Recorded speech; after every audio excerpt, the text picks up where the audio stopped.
companies are always kind of promising they will offer you security from your phone and your messaging. But what if a spy agency actually secretly owned the company that made the devices that promised you security? I mean, that is the slightly crazy story we're telling today. The story of a company called Crypto AG and the way and the crazy operation used to effectively spy on all its customers. This far less well-known story about Crypto AG is the greatest intelligence operation of the Cold War. Period. Yeah. Because it went on, as we'll see, for decades. Yeah, that's right. I think, it had, as we'll see, kind of really consequences which changed world events. And I think because it's only just emerged recently what was involved in this operation, we're still learning and kind of trying to find out how it did shape international relations, throughout most of that Cold War period. And it is an amazing intelligence operation run by the US, but yes, also with a little bit of UK role. And also the Germans. The Germans make their shout out to the BND, the German Foreign Intelligence Service. I think this is one of their first appearances on the pod. The Bundesnachrichtendienst. How do you say Very good. What does it stand Very for? Very good. BND. The BND, the Bundesnachrichtendienst. I listened to a German pronouncing that word a few times in preparation for this, Gordon, and the end is unintelligible to me. I still don't have it. So apologies to all of our German friends and listeners. Also, I think the other thing, just before we get into it, I really find interesting is that it is about kind of technical intelligence and communications intercept and, complicated things about encryption. But it's actually also based on two people and a personal friendship between two people, a spy and a businessman. And I think it also is quite interesting because it gets to the relationship between the technical world of communications intelligence and signals intelligence and the human world of human relationships and the CIA. And so I find that bit of it actually quite compelling as well as the fact it's basically telling us about security and communications and what we need to worry about today. This time, you were going to give us a lesson in encryption to start because the encryption and the value of encrypted communications is going to really be at the center of this story. Yeah, so let's cut straight to the lesson. Encryption means encoding information. You can stop me anytime, David. So encryption is encoding information so that other people can't read it, keeping your messages private. So we all use it every day now. When you send your bank details over the internet to pay for something, it's encrypted. When you use WhatsApp, they talk about end-to-end encrypted so that anyone who intercepts it can't read it. There's lots of ways of doing it, and it goes back really to ancient times. The simplest way of scrambling the letters and making something unreadable, which, kids get taught in some of those kind of spy books you get given, is to use something called a Caesar cipher, named after Julius Caesar, where you simply shift letters, along the alphabet. Another version is where you use a kind of wheel, where you have two little rows and the letters line up, and you create your message on one hand, and then you look at what the wheel tells you that each letter corresponds to, you write it down, and if someone has the same wheel set up at the same place, they can turn the gobbledygook back into a readable message, right? So that's the simple explanation. But if you go back a century or so, just over that, you get the first encryption machines, which are being built, electromechanical devices. They look like a typewriter.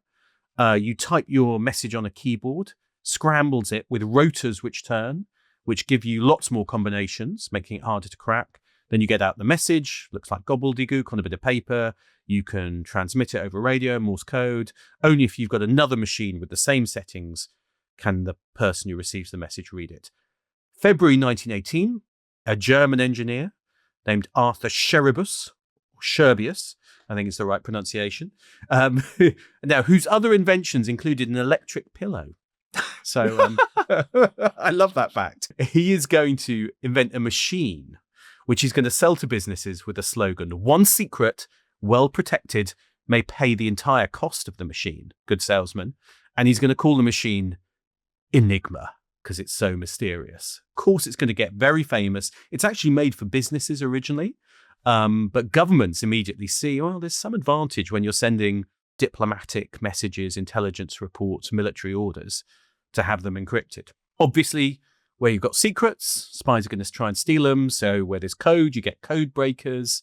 Most famously, the team at Bletchley Park will set out to break various different types of Enigma in World War II. The big thing about Enigma is it's super secret during the war. You don't want your enemy to know you've broken their codes because then they'll change them and you won't be able to read them. But they keep it secret after the war. And this is really interesting. It's kept secret in Britain until the 1970s, the fact Bletchley Park did what it did. And if you want to understand why they did that, actually this story about Crypto AG is going to help explain that. Because the point is, after the war, no one knows they've broken Enigma. So everyone believes these kind of machines are unbreakable. And at the same time, other companies are building their own versions of the Enigma machine. And here we meet our first character, Boris Hagglin, born in Russia, and that's going to be important, in 1892 to a Swedish family. And his father works in a senior capacity for the Nobel family, which have a load of oil refineries in Baku. The Nobel family as in the Nobel Prize, David. So I know your president is waiting for his Peace Prize. You're waiting for your prize for literature, I imagine. That's right. As we speak. That's right. Another year, and I didn't get it, Gordon. Another year. I'll have a word. Another empty spot on my shelf for my It'll Nobel. happen. So Boris Hagglin is, working for the Nobel family. He goes back to Stockholm for his education, graduates in mechanical engineering in 1914. He's expecting to go back to Russia, but then you get the Bolshevik Revolution, 1917. So that's over. The Nobel family is still kind of helping him and his father out, and young Boris ends up in charge of a small company in 1921 called AB Cryptograph, which Nobel are investing in, and this builds these kind of very early cipher machines like the Enigma. And he's tinkering and trying to understand it. 1925, he hears the Swedish military, so he's back in Sweden, have got hold of one of these German Enigma machines. And he rushes over to the Swedish military and he says, "Oh, hang on a sec, I can build you something better." Now, I think he's a little bit of a modern techie in the kind of fake it until you make it category. Because the truth is, I don't think he knows how to do that. I think he's just kind of guessing, bluffing that he's going to be able to do it. But he gets to work. 6 months later, he's built off kind of knockoff, slightly inferior version of Enigma. And he gets the Swedish General Staff, the military, to buy his machine, the B-21. Business starts then struggling a little bit. 1932 gets the French military to buy a model, followed by the Deuxième Bureau, French spies. How was my French there? It's okay. Très bon, Gordon. Thank you, David. And then he of course, like anyone that was, seeking to make it, he's got to go to the Americans. So he starts to sell late 30s. May 1940, he just about escapes the war in Europe, and he escapes from Italy, actually, with 2 machines in his luggage, heads to the US, spends most of the war in the US, and this is where he starts to sell big, crucially, including to the US Army. He's going to sell 140,000 machines for the military to use for kind of encrypted tactical communications, a deal for $9 million. Probably like $80 billion today. No, not that much. You didn't do the calculation Didn't do the here, maths. Gordon. Yeah, you didn't do the math. But he's in his late 40s. He's handsome, slim, silver slick back hair, well-dressed, kind of looks like a successful businessman, not quite a tech bro. Wars are good for business.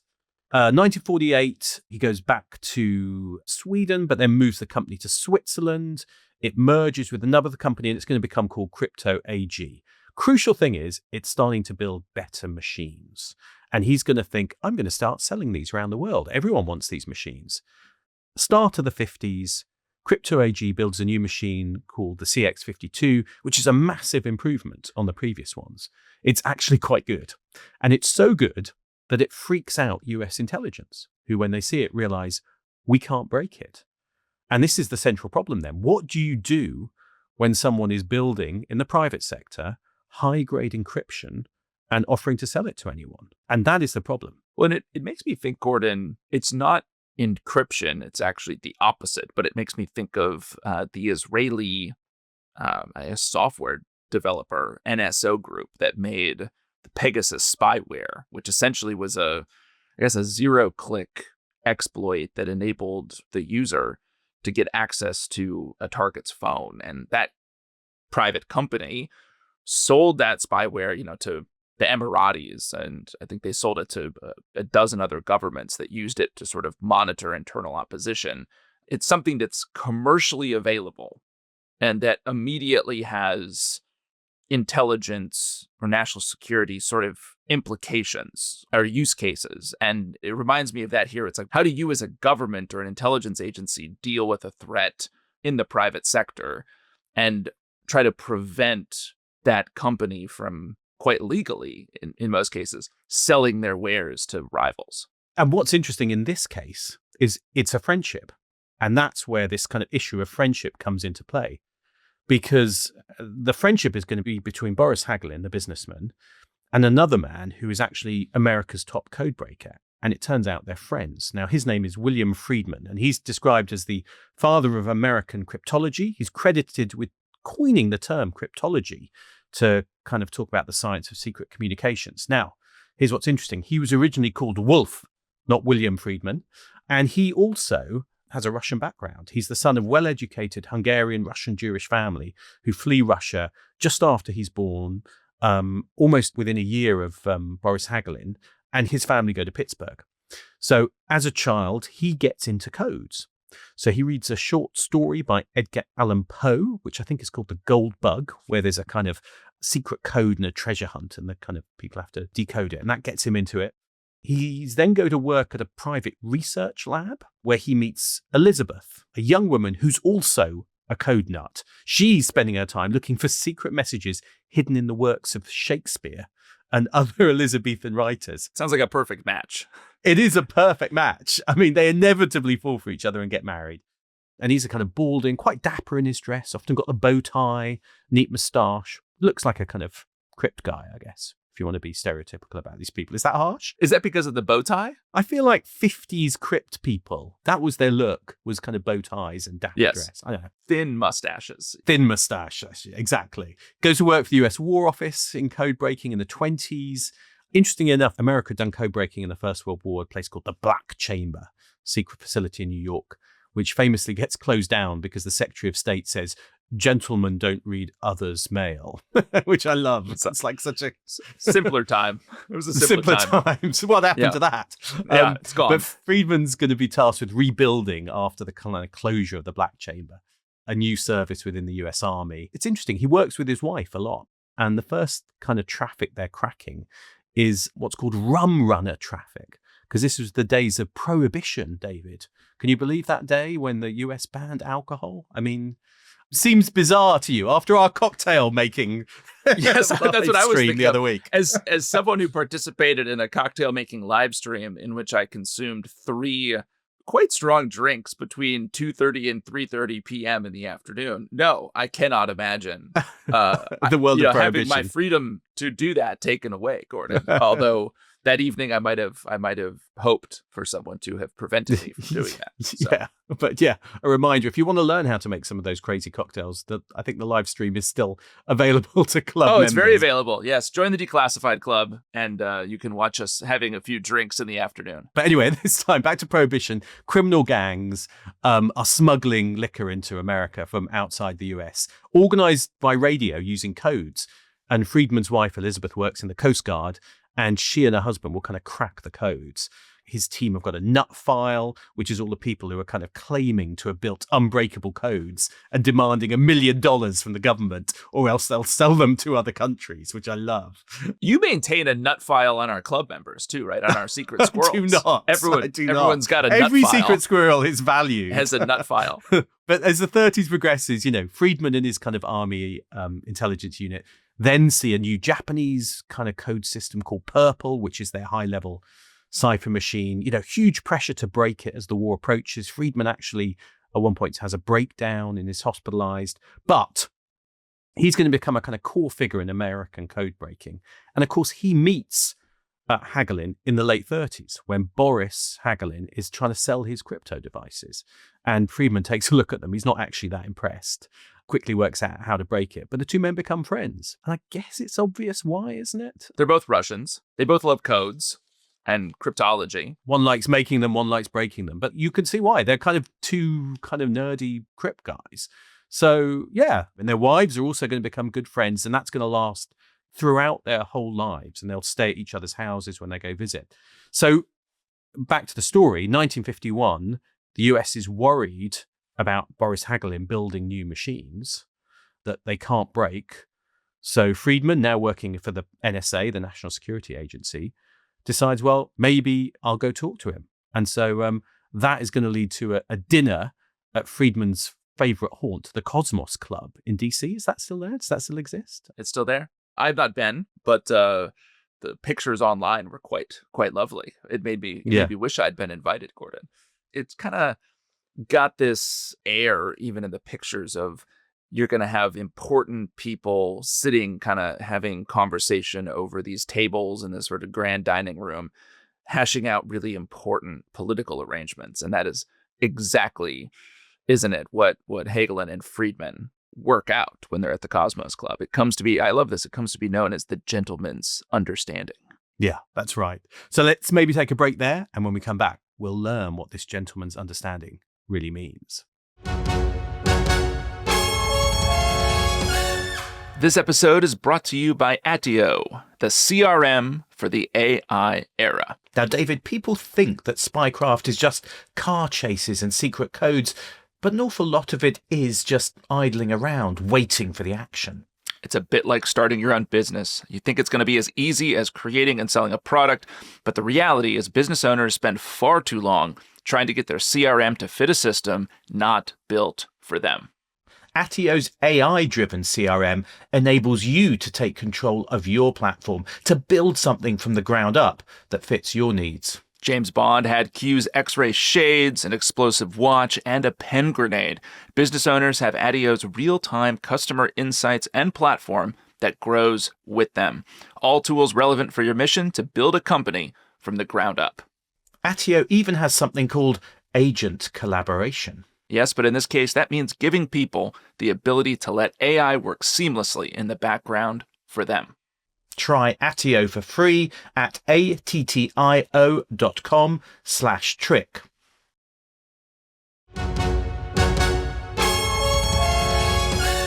All right, welcome back. It's 1951. We're at the Cosmos Club in Washington, D.C., doubtless deep into our second martini. And Boris Hagglin and William Friedman are hashing out this gentleman's understanding, which is going to really have tremendous implications for American intelligence and really the intelligence apparatus of the entire Cold War. Yeah, that's right. So over dinner, Friedman asked a question. Would it be possible to control the sale of the new machines, these ones that are super secure, in a way that only certain countries could purchase the newer, more secure machines? And now Friedman says Hagglin sounded interesting. Now, at first, this is just a kind of gentleman's agreement. Could we kind of work together to control the flow of these encryption machines?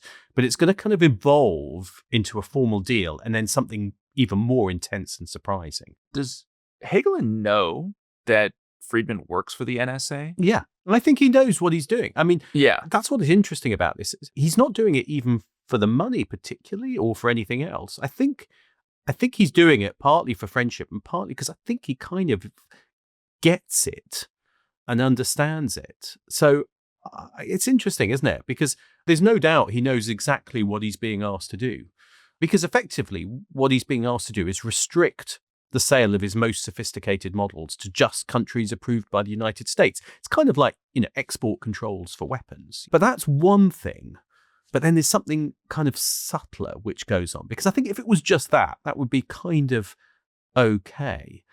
But I think what they're actually going to do is discuss that other countries will be sold machines and be told they're secure, whilst not knowing that the US can read the messages of the machines. This, I think, is one aspect of the genius of this operation, because my mental model for this, just after having read a couple articles prior to us having this conversation, was that the CIA, the NSA, had installed like a backdoor into these machines that allowed them to read the encrypted messages. But it's actually far more clever than that, isn't it? Because that might work for a while, but eventually someone, somewhere, some customer is going to spot that and it's going to be over, right?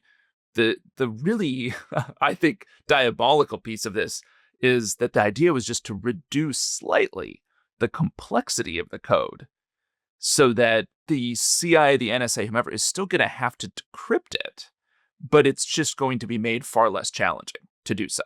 Because it still looks secure. Because, of course, you hear this phrase backdoor, but if you have either literally a backdoor or, in terms of code a backdoor, other people can find it. So the trick in this is to reduce the complexity of the code so you can break it. And to do that, you have to kind of understand how it's made, how the encryption works, how the machine is configured and how it's used. And crucially, I think, often with encryption, it's not the machine or the code itself, but it's how people use it. And there's actually a clue in the last line of Hagglin's autobiography. Which is only 58 pages long. Yeah, and most of it is pretty technical, because I skimmed the technical bits. But he kind of ends it goes, yeah, these codes can be incredibly complex. And you hear this stuff of like, there's 10 billion permutations of this, and it would take a supercomputer ages to do. But he says, but these numbers are meaningless if the user does not carefully accept and exercise the instructions and does not make full use of the possible variations. The old rule is still true. The quality of a machine depends largely on its user.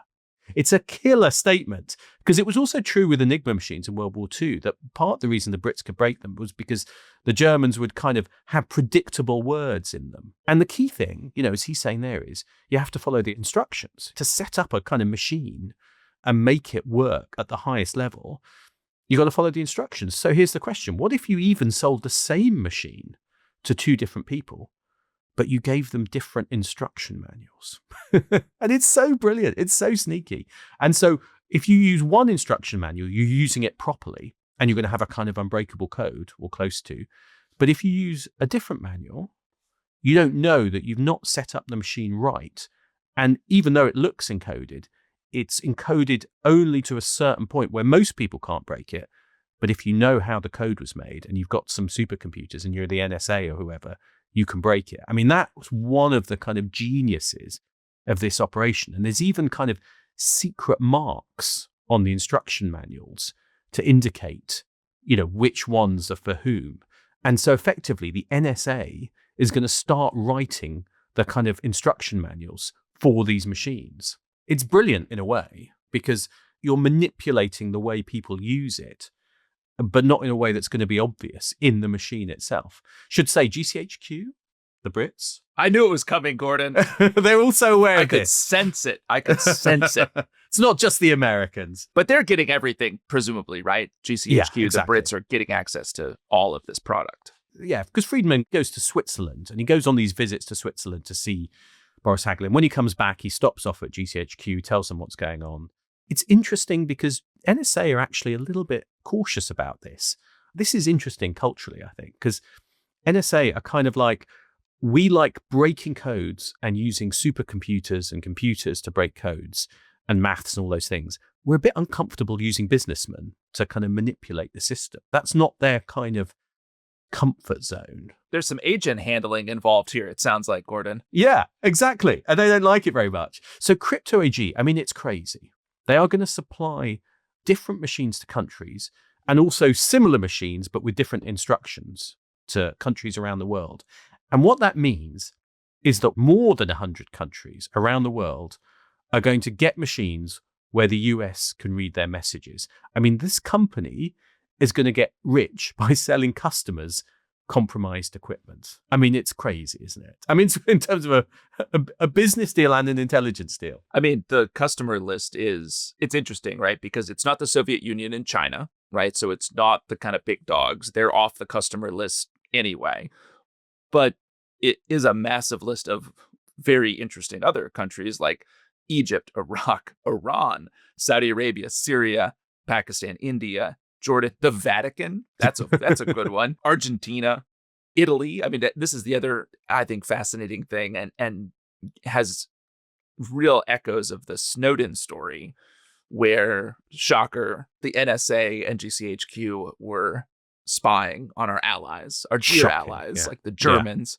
Yeah. I mean, here there's signs of this kind of appetite for spying on other Western allies at the same time. Italy and Greece, yeah. It's Turkey, who are in NATO. They're all buying these machines, thinking they're secure, but instead they're rigged. And it seems like about 40% of the diplomatic cables that the NSA is decoding in the 80s comes from compromised, rigged crypto AG machines. That is an astounding number, by the way. That quantity, yeah, I think backs up this point around it being one of the most important intelligence operations of the Cold War, because it is responsible for supplying American, British, German policymakers with a huge amount of information on not the Soviet Union, not China, but on basically the rest of the world.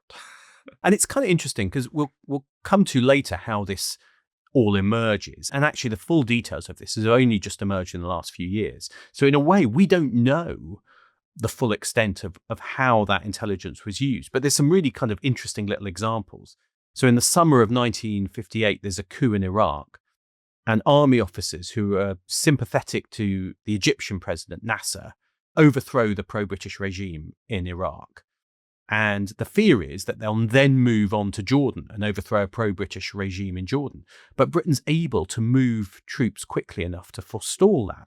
Now, how do they act so fast? It looks like it's because the coup plotters were communicating with officers in Egypt, with Nasser's regime in Egypt, and the orders and the communications are going over these Hagglin machines that Egypt has bought. So you know what they're planning, what you're doing, what you can forestall it. So in this period, I think in the 50s and 60s, loads of countries are all using these machines. And the West is going to be able to kind of read the messages and then act on the basis of it. I mean, in some cases, we'll see kind of later, that's going to cause some kind of tensions and questions. But it's amazing as a kind of intelligence coup, what it brings them. And the sustainability of this over time really hinges on the friendship, right, doesn't it, between Friedman and Hagglin? Yeah. And, there's long letters between the two, and there's all the health.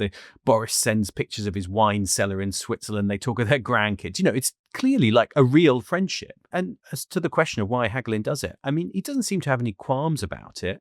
Hagglin does say he's grateful to the NSA for what they'd done for members of his family, which looks like intervening to ensure a son-in-law had his active duty status in the Air Force retained, and a cousin of Hagglin's wife being employed at the NSA. So little favors. But he's not doing it for the money or for something big. So it looks like he is doing it for belief and for friendship, that he's willing to go along with this. But in a way, that's also the weakness of the operation. Because in 1955, Friedman is actually going to suffer a heart attack after he visits Hagglin and Crypto AG's manufacturing plant in Switzerland. And he's going to start thinking about retiring. And he and Elizabeth, they want to go back to working on medieval and early modern codes together. That's their plan. That's the retirement idea in the Friedman family, is go look for codes in Shakespeare. Although he's still going to kind of stay friends with Hagglin for all the years. And, they stay friends after Friedman does retire, which actually I think does show this is a genuine friendship. It's not just Friedman doing it because he's been told to do it, or it's a kind of operational tasking. But Friedman's relationship with the NSA is also slightly breaking down. He's a bit marginalized. He's a bit left out in the new world of kind of computers. He's being put out to pasture. When he's retiring, he's kind of working at home on contract. The NSA view him as a little bit of a security risk because he's semi-public. And the NSA is getting less sure it wants to be in this game. It prefers to break codes with supercomputers rather than deal with people, which I think is interesting, isn't it? I was struck by this. Why do you think NSA was ambivalent in this period? And we're talking about the, late 50s, early 60s, as both of these men are starting to get on in age, and Friedman is being a bit put out to pasture. He's still, I guess, working on a contract with the NSA and hanging around, but he's not there anymore formally. It just seems, given the value of the product, I'm struck by the NSA's ambivalence there. It's got to be a bit more than just, we want to sit behind our computers all day. What's driving that? It's interesting. I've been into the NSA, and it is a super secret organization. I think they are an organization which now they've opened up a bit, hence the fact that I've been in as a journalist to interview people. But, in the past, in the Cold War, I think the NSA was known as no such agency, wasn't it? Because everyone kind of basically denied it even existed. And I think they were so obsessed with secrecy for lots of good reasons that I think anything which threatened that secrecy or the truth about code breaking or what they did, I think they felt was a bit dangerous. And I think they felt maybe it was like Friedman's project. I find it interesting that they seem to be reluctant to do it. But, as we'll see, the NSA's reluctance opens the way for another intelligence agency to get in the game. And who might that be, Gordon? Who might that be? Here we go. Here we go. The CIA. Oh, thank God. A new player has entered the game. That's right. Hello, CIA. You were waiting for that, weren't you? I was. I do think it makes sense, though, because the management of this program is going to come down to how you sort of liaise with and help run this company and strike arrangements with executives in the company. And as we'll see, if you try to scale this thing up, which happens over the course of the 60s, 70s, and 80s, it's going to be more complicated. And there's going to need to be more people involved, like chief scientific advisors on Crypto AG's staff. Like, you're going to need more than just one person who's really in the know. And that's going to involve relationship management and asset and agent handling. And I think it does make some sense from that standpoint for the CIA to be involved. By the 60s, it's the CIA is kind of offering Hagglin a licensing agreement to pay him to kind of basically formalize the deal. And they're going to pay him $70,000 a year in a retainer and give the company cash for marketing. So they're starting a kind of relationship with him. But as we'll see, this is going to be just the start of a much deeper, much more interesting relationship. As Friedman leaves the scene in the 60s and retires, but you've also got this second problem, which is Boris Hagglin, the other half of the friendship, is also planning to retire. Now, he's grooming his son to take over. Bo Jr., good name. He's a capable inventor himself. He invents a kind of pocket-sized cipher machine you can carry around, but actually has a little bit of a battle with his father over who gets credit for that. And you can sense from that, there's some strains between them. Bo doesn't know what his father has been doing. The gentleman's agreement with William Friedman that's grown into a more kind of formal arrangement. The father has certainly kept it from the son, which I think is interesting. The more we talk about the story, the more sort of flummoxed I am by Hagglin Sr.'s motivations, because I guess it's just one thing at a time, and then he ends up at this place in the 60s where he's trying to hand off a company that he's built in secret partnership with American intelligence. He's potentially handing this off to his son. But Hagglin Sr. has put so much at risk in this operation, but his entire business is potentially at risk. It's kind of built on a lie. Yeah. It's built on a lie. He must have been so ideologically committed, I think, to this, and probably got some secret thrills out of it that he was willing to continue with it. It's immense risk. And Bo Jr. actually goes to the US himself, and he's working as a sales manager for the Americas for the company. But the tensions kind of start to grow with the father. Bo Jr. marries an American woman called Edith, who his parents don't like, familiar story. They think she's keeping him from coming back to Switzerland to be where the headquarters are. They think he's careless with money because he wants more. He wants to be a playboy, perhaps, but the father doesn't really give him enough money. It feels like one of those classic generational succession stories. The father has built the business and he's worried that the son doesn't have the work ethic and what it takes to kind of maintain it and to keep it going in the same way as he's built. It's an age-old story, isn't it? But you can sense that's part of the tension between father and son. And, the father thinks the son's not really putting his weight. He's enjoying himself too much. So, yeah, it's Logan Roy and the family and the drama Succession, isn't it? And Bo is actually a pretty good salesman. And because he doesn't know about his father's secret with the CIA, with the Americans, starts to sell really advanced, borderline unbreakable machines to countries that we would really all prefer they wouldn't, so that we could listen to their communications. I mean, well, you can't blame him because he's thinking like, hey, kind of goes to the Brazilians and he's thinking new market, and he starts selling in 1960 like the top machines. But the problem is these are the machines that are not supposed to be sold to anyone other than kind of NATO and allied countries. It's the CX-52. And so the US kind of freaks out because they're like, well, we won't be able to read Brazilian messages anymore. So then Boris, has to kind of get involved and convince the Brazilians to instead buy a model that, can be read. So the issue is he's due to take over, but can he be trusted? Not everyone is sure. US intelligence describe him as a wild card and wonder if the deal's going to survive the succession, and that grows as the 60s progress and as Boris Hagglin gets older. And what's going to happen to the company? Is it going to be able to adapt to a kind of new machines, electronic machines? So at this point, the first signs of a new plan is hatched, which is that Boris is going to sell the company.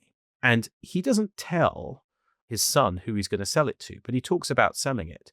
But the reality is he's thinking about selling it to the CIA. not openly, but through a series of front companies. And only 3 people are aware of the plans to sell the company: Boris, the CEO, and Bo Jr. But Bo Jr. doesn't know that it's the CIA. Because we should say by this point, Boris Sr. is not the CEO. Yeah, exactly. He's kind of stepped back. Yeah. And so Bo is already kind of probably annoyed because he thought he'd be the CEO, and he's not happy with the sale. So there's a kind of problem. And then 1970, the problem to some extent goes away because Bo Jr. dies in a car crash on the Washington Beltway just outside of DC. Now, okay, you've said this in very, sort of dark tones here, Gordon. Officially, there is no sign of foul play. The Beltway is very dangerous. People die on the Beltway all the time. But you wrote down, there are a strange lack of details on the crash. What does that imply? What are you suggesting here? I tried to find out, tell me more about the crash. Who else was in? You can't find any details about it. What would be an appropriate set of details to have on a random car crash in 1970? I don't know. How deep down to the rabbit hole of a young businessman? I'm not trying to revisit my JFK assassination theories about the CIA having done it. That's good. But it is incredibly convenient that Bo Jr. dies. Now, look, some in European intelligence are going to wonder if something happened. Boris himself is going to wonder what happened with his son. He's going to hire private detectives to try and find out if there's something more to it. Others I've spoken to say they just can't believe the CIA or someone would have bumped off someone like that, even if they have the potential to screw up a world-changing intelligence operation. Okay, we should say, you've covered this in sort of a gloss of paranoid conspiracy, Gordon. It's the 70s. We're in the 70s now. We're in the 70s. There's absolutely no evidence of foul play here, right? There's not evidence of it. It is true that it sets the stage for the CIA to take over crypto AG.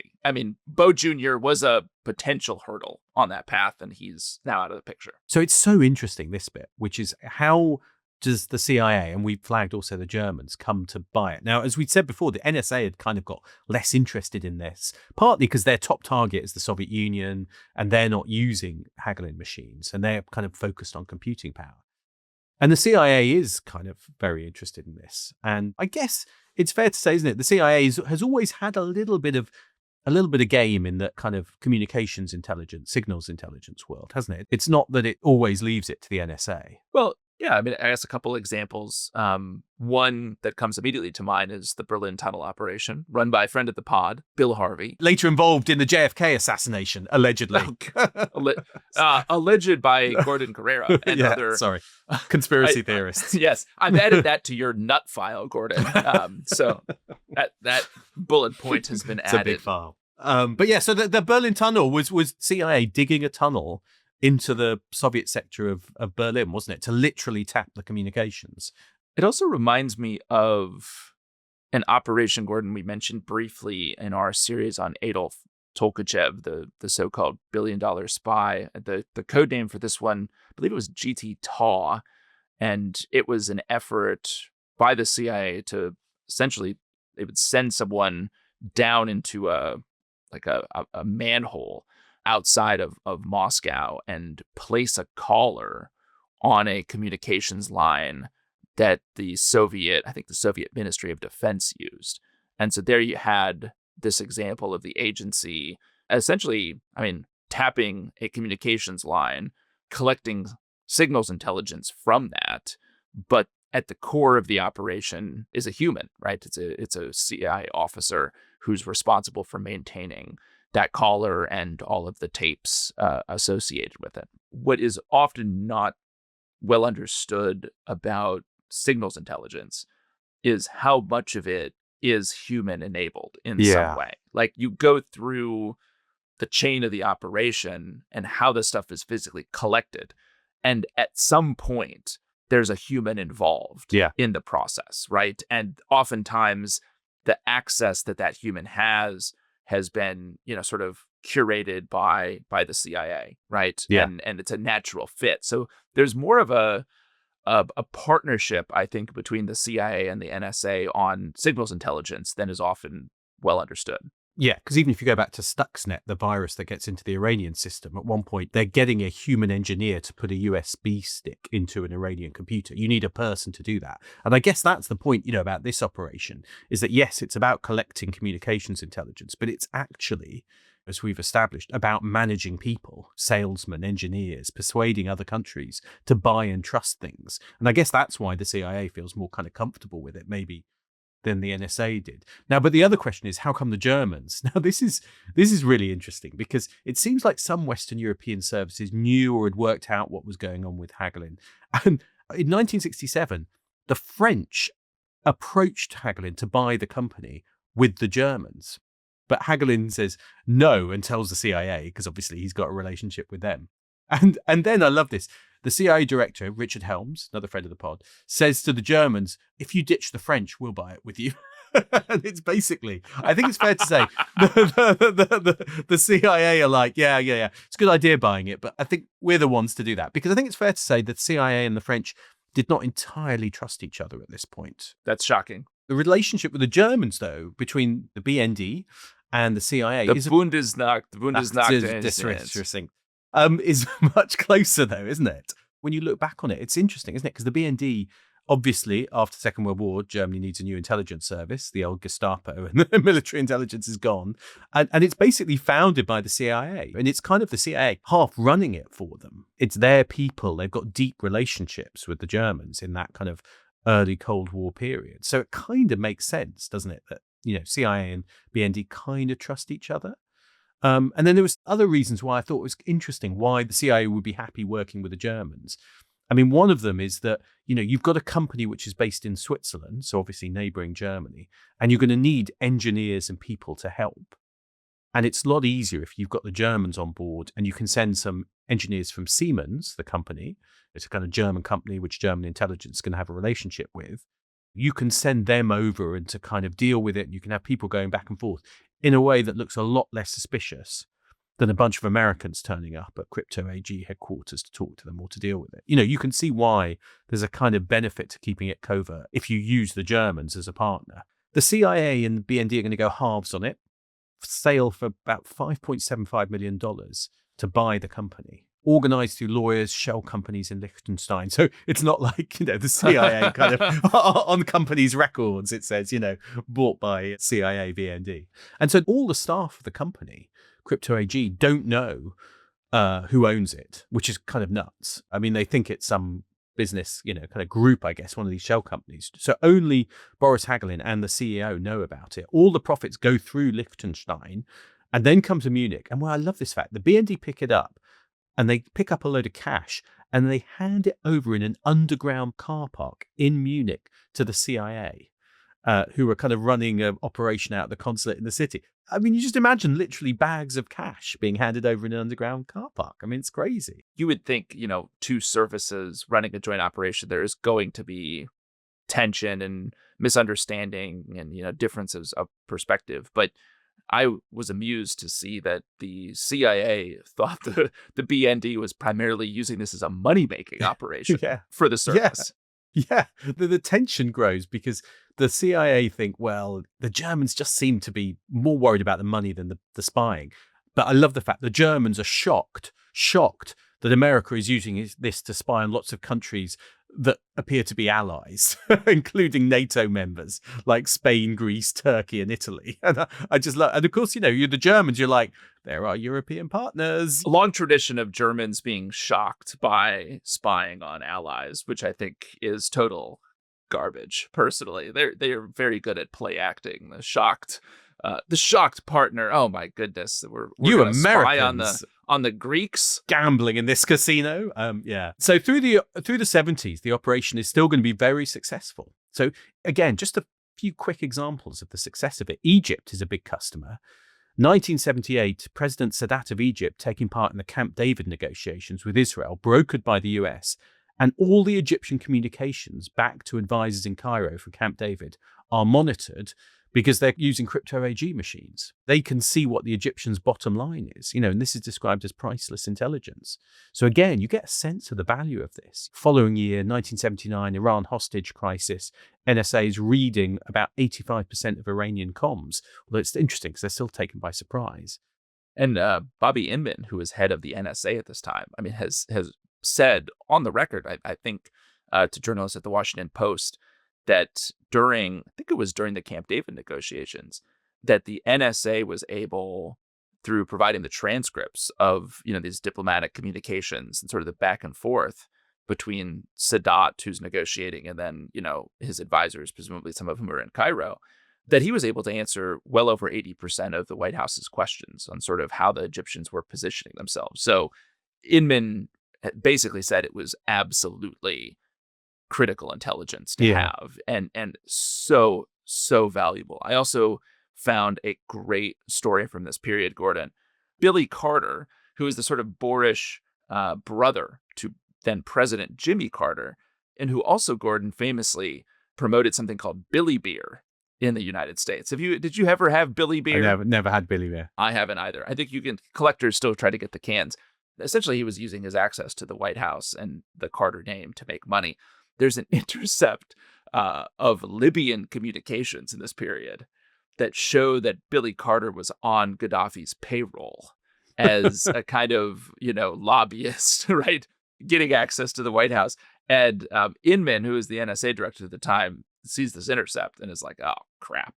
What do I do with this? And goes to the Justice Department, and they approach Billy Carter, and he denies it. He just lies.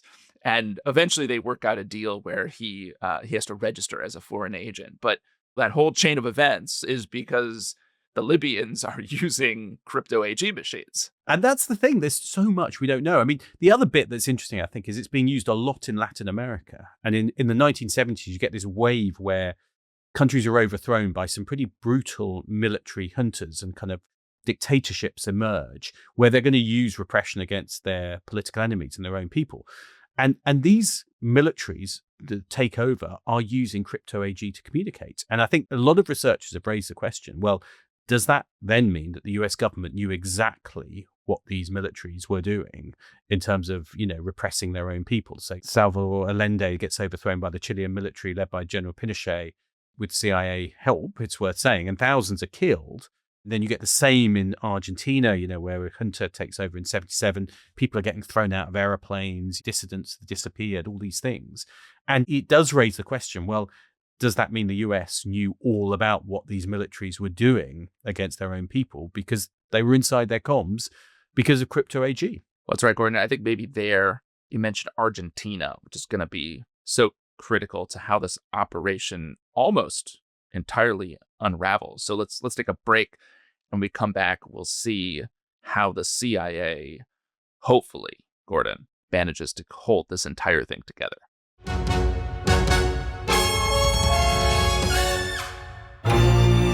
Hello, I'm David Olusoga. And I'm Sarah Churchwell. This week on Journey Through Time, we are exploring the story of the gunpowder plot of 1605, the story of how a small group of Catholics engaged in what would have been the most devastating terrorist attack in all of British history. The plan was ruthless. Blow up Parliament, King James I, and most of his family, all in a single blow. The series will tell the story of treason and traitors, of a group of men led by the charismatic Robert Catesby, who believed that the only option left to them to win their rights as Catholics was the violent destruction of the Stuart state. We look at the story of Guy Fawkes, the nation's most famous traitor, from his recruitment to becoming the plot's fall guy and ultimately being tortured and killed. Finally, we find out why this plot is still remembered now, 400 years later. Listen to Journey Through Time wherever you get your podcasts. And as a special treat for listeners, we've got an extract from that series at the end of this episode.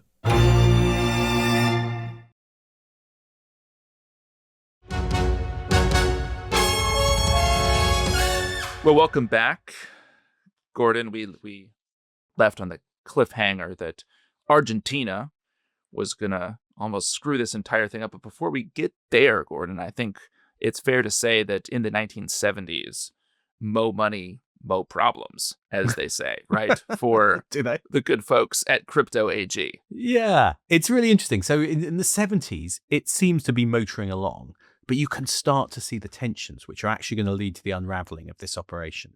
Crypto AG, big company, successful company, 250 people. But of course, some of the engineers inside the company getting a little bit suspicious about things that they don't know. Where do some of the algorithms come from? Why are some of the flaws in the machines not being fixed? It's getting harder to keep this all secret. And one of the reasons is the staff are frankly doing their job. Like the engineers are seeing a problem, a vulnerability, and they're fixing it. And interesting things start to happen. They're reading the Syrian codes. And then in 1977, the NSA complains suddenly they can't read them anymore. And the reason is that one engineer from the company is seen some complaints from Damascus and he goes and just fixes it.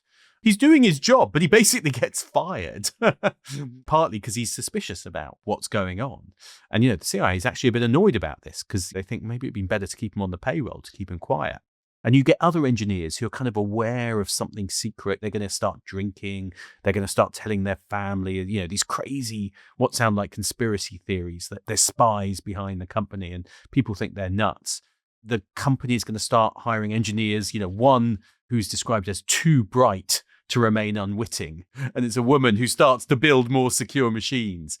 When countries buy these machines, they're not just going to buy them and trust a company. They check them. So they get their security experts to kind of look at the machines, take them apart, check the codes. And they start to, have suspicions. And Argentina is one of them. After 77, the military officers who've taken over the country start to suspect something. And they summon the CEO of Crypto AG, who does know about the deal, to come out to Argentina in 79. And he's frightened out of his wits because he kind of thinks they're onto this. This is a kind of a group of people who throw people out of airplanes and kill people. And so he kind of manages to convince them, well done for spotting this vulnerability, we'll fix it.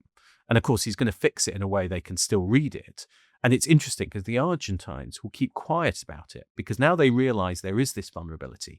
They think, maybe we can use that to spy on the Chileans who are using the machines. So they actually keep quiet about the fact that there was a problem with it. So you've got this growing tension. And I think it's interesting because the BND and CIA realize they've got to kind of manage the relationship, and particularly with the engineers. And that's going to be the kind of one of the next stages. Do we know, Gordon, how the CIA and the BND were interacting with the CEO at the time and like with the witting members of the company? What was the actual dance like? Because it does seem this is a complicated intelligence operation. It's gone well beyond the kind of one-man show that it was when, Boris Sr. and William Friedman had agreed on their sort of gentleman's understanding. Like, do we know what the architecture is right now for how the CIA and BND run it? The CIA are using a kind of the consulate in Munich, and, they've literally got someone there who's assigned to deal with this. But the problem is you have got people who are kind of coming out of meetings looking a bit mysterious. And one of the interesting things is that the CIA and BND realize they actually are going to need someone inside the company to kind of manage the engineering side because it's just too difficult. Too many people are finding out about it. So in 1980, they actually get the company to hire a maths professor from Stockholm who's going to be given a CIA codename, Athena, because that's going to be their person inside the company who can kind of be used to explain away problems and who can know about the deal. And that's going to be the vital person who's going to kind of go out to Argentina and other places and kind of persuade them that everything's fine and you don't need to worry. I was pleased to see a codename appear in here, Gordon, because I think so far you have downplayed the codename game inside this operation, because in the cable traffic, Crypto AG is referred to as Minerva, right? That's the code name. The overall operation is called Rubicon by the time you get to the late 70s. But Gordon, it had a terrible code name at birth, which was Thesaurus, which I find so boring. To be very boring and bookish, and Rubicon is much more exciting. I'm going to guess NSA came up with Thesaurus and CIA came up with Rubicon, but I don't know. Again, sorry, NSA people. That's a good guess, I think. That's a good guess. Interesting enough, the Falklands War, 1982, when Argentina takes the Falkland Islands, part of the UK, and invades and takes them, is going to be a really interesting incident in this kind of story of the explosion. I think we should do the Falklands war another time, because there's a really interesting Do you mean the question Malvinas Islands, Gordon? No, I mean the Falkland Islands, David. And I think you'll find it's a very touchy subject for us Brits. I just consulted Argentine maps to get the name name right. Like the Gulf of America. But anyway, the reality is that basically there's a kind of complicated question about whether there was an intelligence or a policy failure in failing to spot the invasion. Particularly when you remember that we're supposed to be listening to their comms. And actually, when the war starts, the Dutch come up to the Brits. It's quite interesting and say, do you want some help with Argentine comms? Because we're in crypto AG. Because it turns out they're also now part of the kind of a sharing arrangement within Europe. So more states have kind of got access through the Germans to some of this intelligence. Really kind of interesting how much it's spread. And it's quite interesting because some people think, oh, the Dutch gave the Brits lots of information. I'm reliably informed that actually the Brits didn't need it. And they said, thank you very much. But they already knew what they were doing. And there's a very good account of this in John Ferris's book, The Authorized History of GCHQ Behind the Enigma, about the whole kind of Falklands War, which, as I said, we'll look at another time. But it's interesting because a former British minister, so someone who'd been a minister in the previous government, says there's been an intelligence failure over the Falklands. And he says, how come we didn't have advance warning of the invasion? Because we were reading their messages. And he actually says that in Parliament. He uses it to attack the government. Oh, that's poor. That's poor form. It's a classic problem, politicians saying we could read someone's messages. And, you know, you can see Downing Street kind of goes, no, and actually thinks about prosecuting the guy.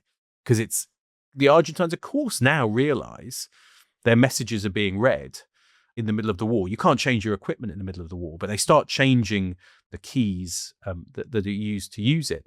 But then, of course, they're wondering, isn't it Crypto AG which has done this? So Athena, the agent, the Swedish engineer, goes to Buenos Aires and he has to kind of smooth things over after the war and tell them that it's probably something else which has got cracked. Don't worry, it's not the Crypto AG machines. And weirdly, the Argentines buy it. They keep buying Crypto AG equipment. So it's so interesting because there's all these kind of signs. And yet, I guess countries just don't want to believe the possibility that their communications are compromised. So they just keep going. The recruitment or the hiring of this Swedish advisor, codename Athena, that's a great move, I think, on the part of the agency of the Germans. And actually, it surprises me that there wasn't someone on the kind of really technical side who was that in the know up until this point. I mean, is that actually, I would say that, is that true that up to this point, there wasn't someone with a really deep knowledge of the cryptology and the engineering who actually understood the CIA involvement? Because, I mean, that feels like as soon as you have that, you can send someone to Argentina and smooth this kind of situation over by, I mean, potentially just sort of talking in circles around the customers and lying to them. Yeah. about telling the them it's equipment safe. that you're selling them. Yeah. By this point, you can start to see the secret starting to leak out. There's another one in 1986, the Libyans bomb a disco in Berlin used by American troops, killing 3 people. And President Reagan, in the aftermath, he's going to launch an attack on the Libyans. And he's going to make clear that they're very confident that the Libyans did it. And of course, the reason is because they're using Crypto AG compromise to read the Libyan traffic. And he kind of says it in a kind of way which makes people think, well, maybe that's the case. And the Iranians, interestingly enough, are going to listen to that and think, hang on a sec, we're using Crypto AG as well.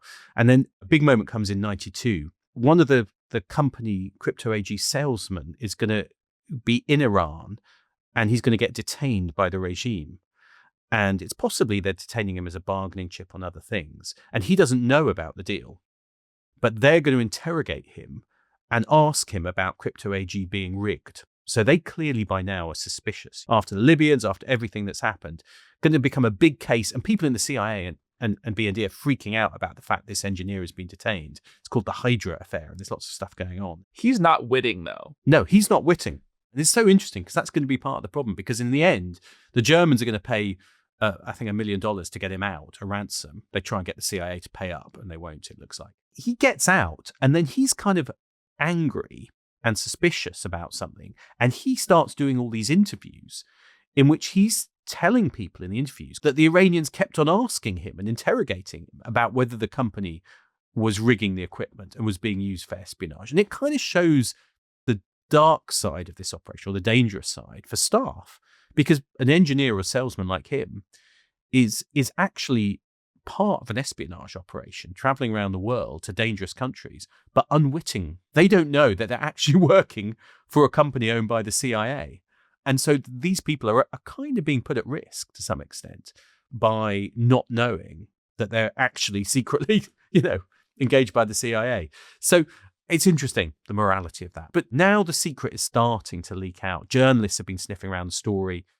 Back in the 80s, the historian James Bamford is writing a book on the NSA. He comes across references to the Boris project in William Friedman's papers. And it's interesting because the NSA had tried to kind of scour Friedman's papers, basically to get hold of their letters, because they realized in their letters all these references to understanding. But then in 1995, Scott Shane at the Baltimore Sun writes a story, and it's kind of partly because of the engineers and what's happened in Iran, using testimony which says this is rigged. He's basically exposing the deal. And the company says, pure invention. It's nonsense. But actually some countries stop buying it, but lots of other countries are still buying the kit. Still buying it. Still buying it. It's crazy, isn't it? It gets back to the point, that quote from Friedman's autobiography, right? Where he says it's kind of like a lot of this comes down to how the user uses the stuff. And if you just stick your head in the sand, we do this all the time with our phones, right? I mean, it's just, you understand that you have vulnerabilities and you take it for granted that if someone says it's a good. Yeah, exactly. Or even you understand you have vulnerabilities and you're just sort of like, I can't do anything about it. I don't want to do the mental lift to actually make myself more secure, because I think that's absolutely I'll have to right. confront the insecurity. Because confronting the insecurity might mean buying a new phone, or it might mean installing a new app, which looks really complicated, and getting the settings right and checking what it is and being sure that's the right app. I'll just keep using the current one. I completely think that's right. But then once you get to this point in the 90s, it's starting to unravel because the Germans want out. And it's interesting why they want out, because I think they're worried about the risk to engineers, because they've got a lot of German engineers there.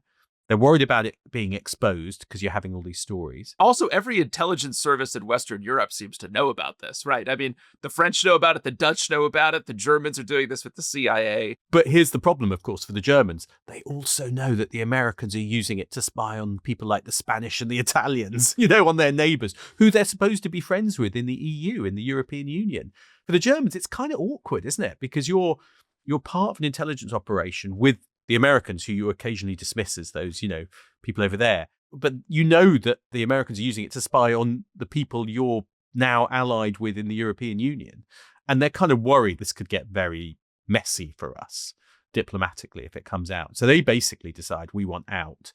And it's interesting because the CIA basically buy them out, I think for $17.1 million. Almost a 4x return. There you go. Yeah, pretty good. Pretty good if you're the Germans. Yeah, not bad. Not bad. The Germans, I mean, they've been using it as a money-making operation anyway. So there you go. And of course, later they'll discover that the Americans have been spying on them too. Snowden reveals that they're listening to Angela Merkel's cell phone and everything else. So I think they maybe shouldn't have been surprised. Why are the Germans so surprised? Why are they so surprised? Why are they so surprised when they know what the Americans have been doing through Crypto AG, that they're being spied on? I agree. It just doesn't kind of make sense, does it? And you did a story on this too, Gordon, didn't you? I did. The illustrious list of journalists who have worked on Crypto AG includes none other than Gordon Carrera. I did, 2015. So many years later, I did a story on it based on a whole load of 52,000 declassified NSA documents that got revealed that year. But it was funny. Just a brief note on this. What you found was often they would declassify a ton of documents but it was often Friedman and Hagglin stuff.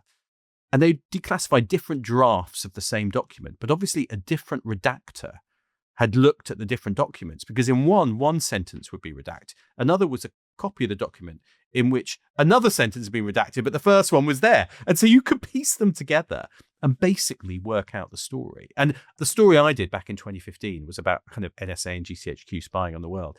And it basically revealed the deal between Hagglin and Friedman. But what I didn't know was the secret that the company had been bought by the CIA. So there was no clue then that the CIA were in on it. That was still very secret. What's really funny is I remember emailing the company and getting in contact with Crypto AG and asking them for comment at the time, which they gave me a kind of anodyne press statement or something like that. But it's kind of funny because I now know I was emailing a company which was still owned by the CIA at the time, and saying, can you tell me about this past? But by the time you get to this point, Crypto AG as a company is in decline, partly because people aren't buying these machines anymore. They're using phones and new devices. And so finally, in 2018, the CIA sells it off. It's interesting because they sell off the name and the company to some new owners who have no idea. They have no idea what they bought and the history of what they bought. And it's only going to become public in 2020 when, as you said, Greg Miller at the Washington Post and German TV reveals the kind of CIA BND story. And the new owners of the company are like, what? We bought it from the CIA?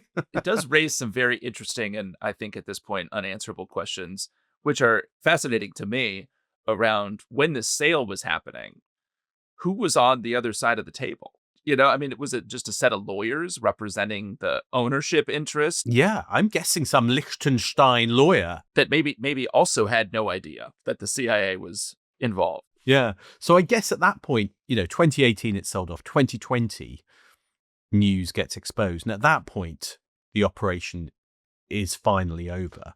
But we're still kind of unraveling, I think, just how big it was and what the kind of consequences were of some of these operations and some of the knowledge that was gleaned from it. Because it's certainly, you're going for 60 years running comms for a large part of the world. It's wild, isn't it?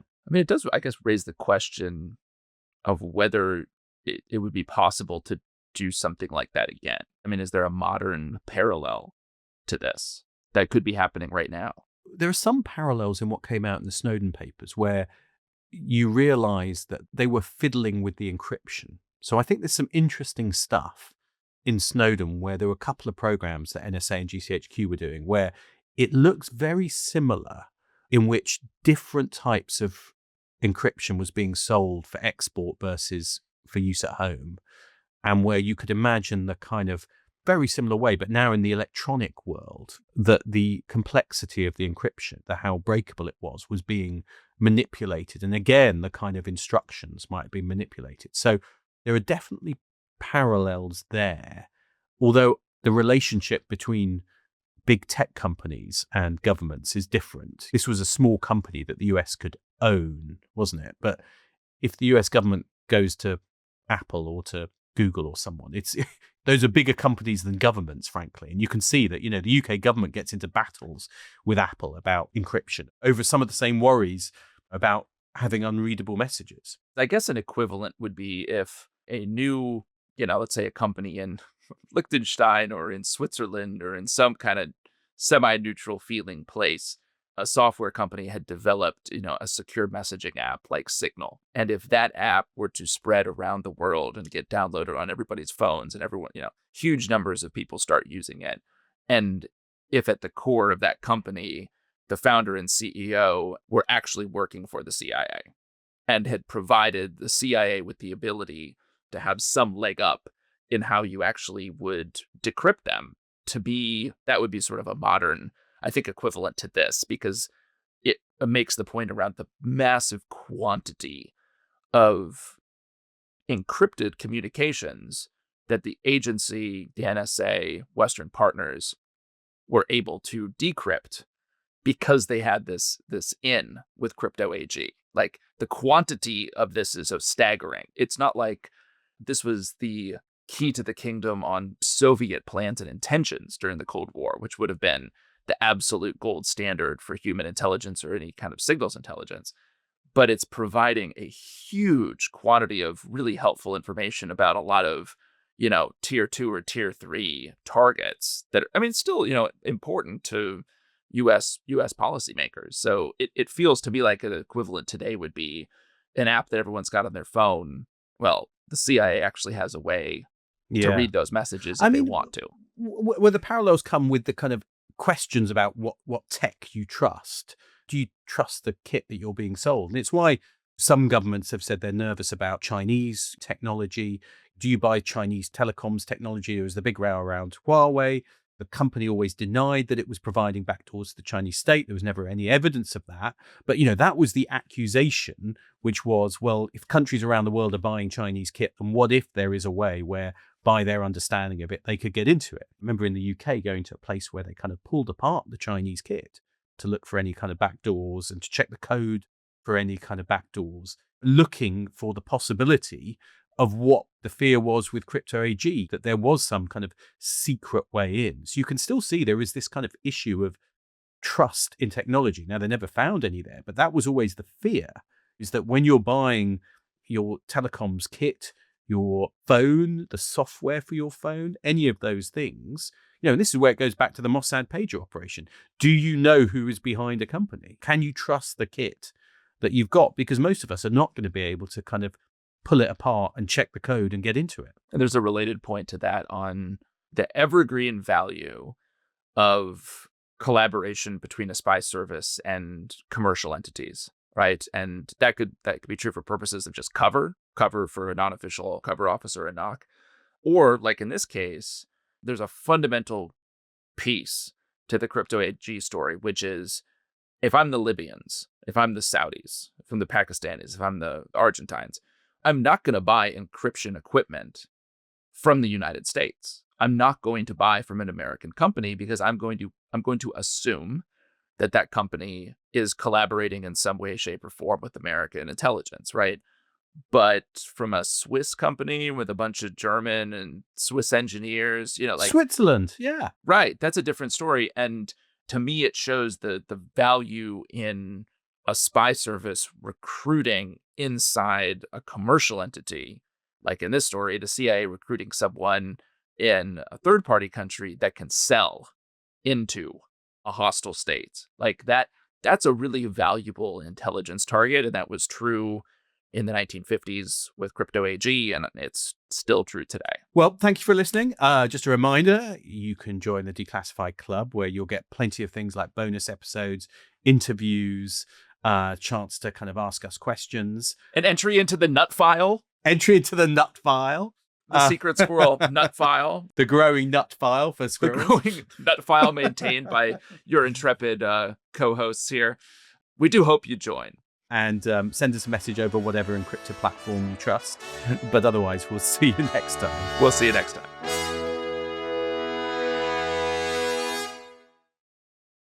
Hi there, it's David Olusoga from Journey Through Time, and here's that extract from our Gunpowder plot series that I mentioned earlier. The person who's not rejoicing is Guy Fawkes in the Tower. King James himself came to the Tower to question Fawkes. That's quite an astonishing fact, that Fawkes and the king looked into each other's eyes at that moment. And of course, interrogations at this time, I mean, we say interrogations as if they're just being questioned, but interrogations are brutal, violent events. Yeah, and it's going to get much, much more violent. Fawkes stands up to the king in a way that actually even impresses the king. He's open that they plan to blow up Parliament. He said that the aim had been to blow King James and the other Scots back to their Scottish mountains. He says that to the king. It takes guts. Yeah. But it's also not the most diplomatic thing to say to the person you've just tried to murder, and your fate is in his hands. Yeah.